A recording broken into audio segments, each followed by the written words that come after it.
Jim Benning at the Vancouver Canuck table, and he's on the phone as we peer in there. Vancouver Canucks for the second straight year will have the 5th overall selection.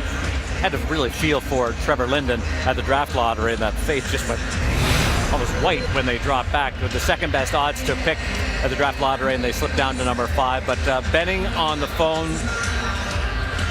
Do we think they might move this pick? Well, he told Elias before that there was a trade back possibility, but let's put that aside for a second. Let's look at some of the recent first round picks. Nicholas Jensen, Brendan Gaunce, Jared McCann traded away. Jake Virtanen hasn't worked out quite the way that they have thought. And then you look at Hunter Shinkaruk, another guy that was traded away. The Vancouver Canucks need to start to get things right, and I think they're off to a good start last year with picking Olli Juolevi, although some people wonder about that pick because Matt Tkachuk was taken 6th and was an impact player in the National Hockey League. If you want to have that patient approach, allow a defenseman like Juolevi to be drafted and then develop, play with the London Knights, a really good team. And it'll be fascinating here now to see who they go with as they continue in this rebuild process. Trevor Linden was the representative at the last 2 draft lotteries in our Sportsnet Hockey Central studios. And when they dropped for a second straight year, 2017 NHL draft belongs second to best odds, Vancouver Canucks. and they picked 5th, and yeah, the emotion, he kept it together, but when he was leaving the studio, I had a chance to talk to him. He said, don't expect to see me back here next year, because it's disappointing you dropped those 3 spots. So what's the difference in a player that you might get at 5 instead of 3? Well, in this draft, it's really interesting because really I think everyone felt that the draft was going to start at 3. So things really opened up from there on out. And what's the difference in that player? Well, you probably get a player who can play in the National Hockey League in the first couple of picks, and then it starts to tail off where you're looking at more of a longer developmental curve.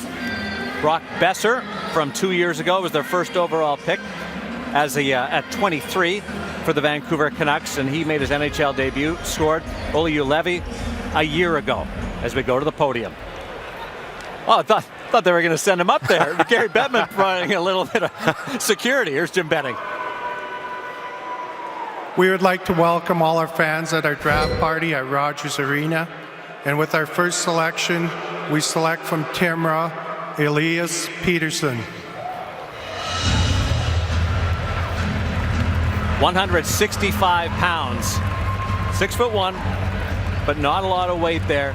Played in the 2nd division in Sweden. 19 goals in 43 games. He's got that knack.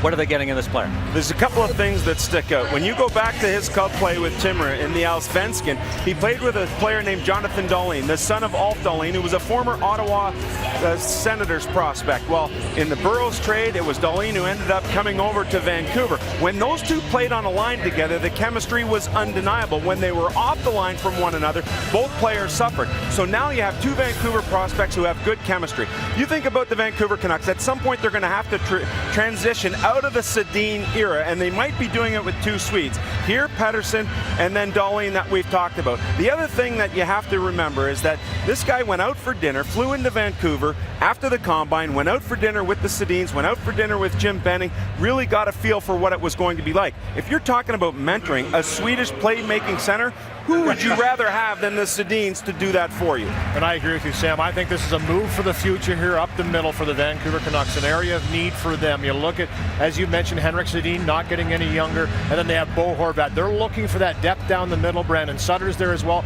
This is a guy that can step in a couple of years, and he plays that poise game that most Swedes do. The thing I love about him most, though, this kid just makes plays, and that's what you love about young players. Bit of a perimeter player. Scouts wondering whether that's just about survival or whether or not the frame just doesn't allow you to go there. 6'2", so he's going to fill out. We're looking forward to the launch of Sportsnet 650 Radio in Vancouver, the new home of the Vancouver Canucks. Wonder how long it'll be before we see Elias in the fold. Here's Tara. Well, we just saw a shot of your parents. What did they say to you at that moment when you heard your name called? We didn't talk too much. It was a special moment. I told them I love them really much, so it was a special moment. I know you also feel like you owe a lot to your brother. Your brother was drafted in 2013 by the Nashville Predators. What was that moment like for you, and then what do you think he's feeling right now? I hope he's proud of me. No, but when he got drafted, we were home in Sweden, in Ånge. I was sleeping and then I woke up for them screaming, and it was a cool moment when he got drafted by Nashville too. Well, a few screams in Sweden for you tonight. Congratulations to Thank you. Elliot? Tara, an hour ago, Jim Benning was right here, and he said if there's a playmaking center available, that's our guy. Was he always your guy? Yeah, he's the guy that we honed in on. You know, when we watched him play all year, traded for Jonathan Dahlin, they were teammates, so we spent a lot of time watching them. At the Combine, we really liked him, brought him in to Vancouver. We were looking for a playmaking center iceman, a player that makes players around him better, and we feel that he does that. Sam Cosentino mentioned how he came to Vancouver, he met you for dinner, he went for dinner with the Sedins. How much does that factor in your decision? Well, we really got to know him as a person. He's a real good kid, so we're very excited to draft him, and you know, he's got some good mentors in the Sedins. We're going to be patient with him, but we think we got a real good player going forward. Thanks very much, Jim. Thanks, Elliot.